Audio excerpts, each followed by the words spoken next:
ಲೋಕಸಭಾ ಚುನಾವಣೆಯ ಮೊದಲ ಹಂತದ ಮತದಾನ ಇವತ್ತು ಪ್ರಾರಂಭವಾಗಿದೆ.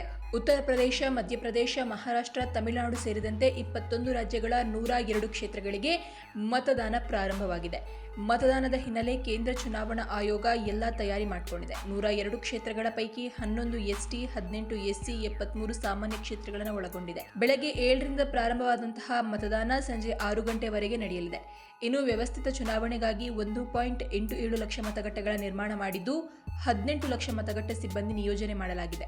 8.23 ಕೋಟಿ ಮಹಿಳೆ ಮತ್ತು 11,371 ತೃತೀಯ ಲಿಂಗಿಗಳು ಸೇರಿ ಒಟ್ಟು 16.63 ಕೋಟಿ ಮತದಾರರು ಮೊದಲ ಹಂತದಲ್ಲಿ ಮತದಾನಕ್ಕೆ ಅರ್ಹರಾಗಿದ್ದಾರೆ. ಇದರಲ್ಲಿ 3.51 ಕೋಟಿ ಯುವ ಮತದಾರರಿದ್ದು 35.67 ಲಕ್ಷ ಯುವ ಸಮೂಹ ಮೊದಲ ಸಲ ವೋಟಿಂಗ್ ಮಾಡಿದ್ರೆ 14.14 ಲಕ್ಷ 85ಕ್ಕೂ ಹೆಚ್ಚಿನ ವಯಸ್ಸಿನ ಹಿರಿಯ ಮತದಾರರು ತಮ್ಮ ಮತವನ್ನು ಚಲಾಯಿಸಲಿದ್ದಾರೆ. ಮೊದಲ ಹಂತದಲ್ಲಿ 1,491 ಪುರುಷ, 134 ಮಹಿಳಾ ಅಭ್ಯರ್ಥಿಗಳು ಸೇರಿ 1,625 ಅಭ್ಯರ್ಥಿಗಳು ಕಣದಲ್ಲಿದ್ದಾರೆ.